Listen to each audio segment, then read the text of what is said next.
Hello, and in this video, I want to make a quick Marxist criticism of the concept of post-democracy.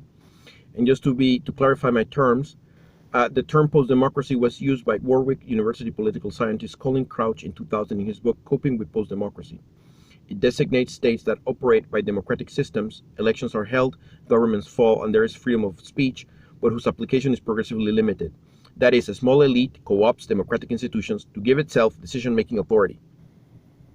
Crouch further developed the idea in an article called "Is There a Liberalism Beyond Social Democracy?" for the think tank Policy Network, and in his subsequent book, The Strange Non-Death of Neoliberalism. The term may also denote a general conception of a post-democratic system that may involve other structures of group decision-making and governance than the ones found in contemporary or historical democracy.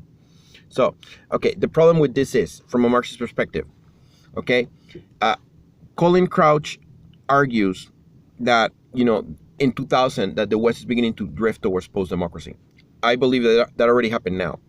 The problem is that, to say that, the Western countries, Western developed countries were democratic before the drift towards post-democracy, implies that capitalism is democratic. And that association between capitalism and democracy is a product of liberal propaganda, okay? The democracy of capitalism, and this is something Lenin criticizes extensively. That is the reason Lenin calls, parliamentary politicians parliamentary cretins, for a number of reasons. First of all, parliamentary politicians are not subject to recall. Parliamentary politicians are not subject to term limits. The people have no means to veto the decisions of the parliament, like, for example, through direct referendums that would veto legislation from the parliament, or that would legislate directly through referendum, which is a feature that they have added in the United States. In the United States, they have allowed that since, I think, 1908. But in Sweden, that doesn't exist. In Sweden, the people have absolutely no way to directly influence the law or political events. Like, there is no way that you could organize a referendum to veto, the Aliens Act, or a referendum to veto the cuts of social programs. You couldn't do that. You couldn't organize a referendum to recall the Staatsminister or to recall the government. No, you cannot do those things. And there are no term limits, meaning that politicians are entrenched in there forever, become professionalized, and in becoming professionalized, they become an elite. An oligarchy, not a democracy.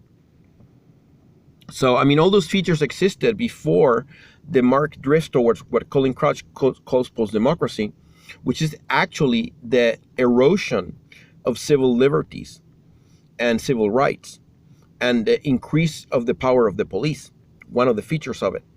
And also the fact that economic decision-making is increasingly in the hands of very powerful elite groups like private bankers and CEOs of large corporations, in the case of Sweden, the weapons industry.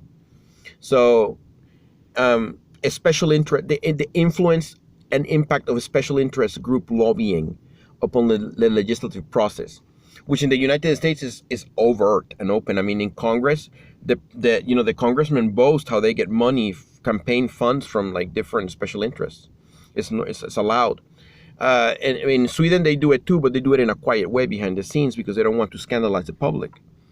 But, and another problem with capitalist democracy, of course, from a Marxist perspective, is that capitalism divides people into classes, social classes, and the minority of wealthy people have an inherent advantage because they can use their money to get their way. So money gives the billionaires an unfair advantage against citizens that are not, billionaires.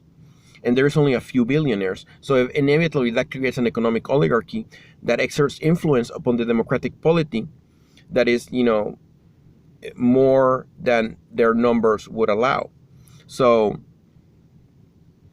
in the sense that a small oligarchy of wealthy people, the plutocracy, exercise power,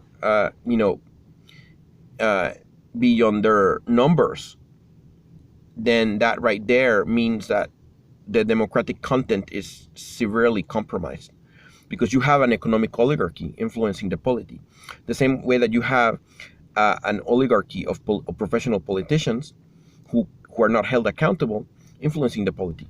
So, from a Marxist perspective, to say democracy and post-democracy embellishes liberal capitalism, okay, and sort of like capitulates to the equation between the liberal propaganda equation between capitalism and democracy, which is one of the great achievements of Western propaganda, that it has managed to associate capitalism with democracy very successfully in the minds of people worldwide. And capitalism is not democratic. Capitalism is inherently anti-democratic for the reasons that I just outlined, because it puts power in the hands of a small elite groups, economic and political elite groups. So